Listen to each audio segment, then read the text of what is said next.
Yo, what's up sa inyong lahat mga tol? Happy Monday and syempre happy New Year sa inyong lahat. Ingat tayo ngayong 2025 at sana nga ay maging maayos yung bungad sa atin ng taong to. So for today's video pala mga tol is maghahatid tayo kay Bunso. And syempre bago tayo maghatid kay Bunso sa Mabini College is nagpaalam muna tayo sa mga pinsan ko at kay auntie na nagbakasyon dito sa bahay at ngayon yung biyahe nila pa uwi ng Albay. Sana ngayon nag-enjoy sila sa bakasyon nila dito sa bahay ng ilang araw kasi alam nyo naman di kami nakapaggala kasi napakaulan dito sa atin. Sana nga tumigil na yung ulan dito sa Camarines Norte or dito sa Bicol kasi alam nyo naman mga tol nung last December natin ay napakaulan talaga at dinaanan tayo ng mga bagyo. Sana naman ngayong January 25 ay tumigil na. Kasi nga naman ay kawawa yung mga workers natin and syempre yung mga nagtatrabaho na kailangan ng pera at patay yung trabaho nila kapag maulan. Syempre kawawa din yung mga masisipag mag-aral dyan na laging nasa inuman. Ay mali, lagi palang gumagawa ng mga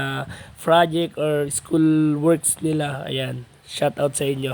Ayan nga mga tol, tignan nyo naman yung panahon, medyo mainit. So sana nga magtuloy-tuloy na siya. Andito na nga pala tayo mga tol sa may tapat ng Oragon Pares, dito sa may HP Magang. Ayan, medyo di pa tapos yung kalsada dito, yung inaayos sa kalsada.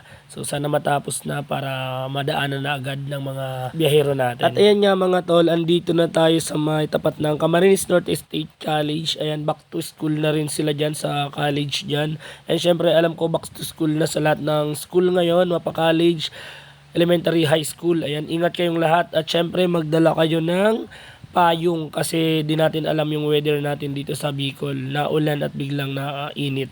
So, mahirap na magkasakit. And syempre, shoutout sa mga daitenyo dyan na matagal nang din nakikita ang simbahan ng Dait, ang St. John at ang Freedom. So, ayan, dito tayo ngayon. Andito na tayo sa tulay at nagulat ako kay kuya kung ano pinupulot niya. Ang pala, pinupulot niya yung pyesa ng tricycle niya. Update ko na rin kayo sa ginagawang tulay dito sa may tapat ng simbahan ng St. John. Ayan, di pa rin po tapos. So, sana matapos na para maiwasan na yung traffic dito. At dito nga mga tol, nagulat ako. Grabe, akala ko naipit na yung ulo ni kuya sa tricycle niya. Ang pala, ayos niya lang yung tricycle niya. Kawawa naman, nasiraan sa gitna ng tulay. At ayan nga mga tol, andito na tayo sa sentro ng Dait. Ayan, big shoutout sa lahat ng mga tricycle drivers natin dyan na lumalaban ng patas. At syempre dun sa mga mahilig dyan alam nyo na ha, magbago na kayo. Kawawa naman yung mga commuters natin dyan. At ayun nga mga tol, na-miss ko na rin mag-motovlog. So ito nga pala yung pinakauna nating motovlog ngayong taong 2025. Ayan, sana i-share nyo rin to.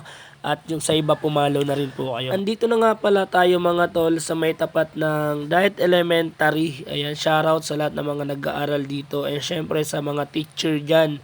Big shoutout po sa inyong lahat. At ayan nga mga tol, baka may request kayong lugar na pwede nating puntahan dito sa Camarines Norte. Comment nyo lang, puntahan natin kapag free. At ayan mga tol, dahil mahaba-haba nga yung bakasyon ng mga estudyante at ni Bunso, ayan, na-miss ko rin talaga na makita ang school ng Mabini. Di ko alam kung bakit. O baka ang na-miss ko lang talaga is yung mga chicks na naglalakad na nakikita ko. Ano ba yan? Nagbago na nga pala ako ngayong 2025. Kalimutan ko pa. And syempre, big shoutout sa lahat ng mga estudyante ng Mabini Colleges. Ayan, follow nyo naman ako. Baka naman.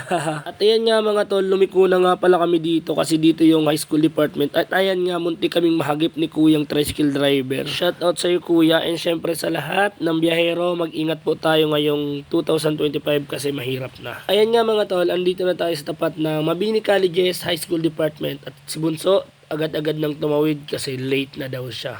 Ayan, ingat sa'yo, good luck sa pag-aaral mo. Let's go!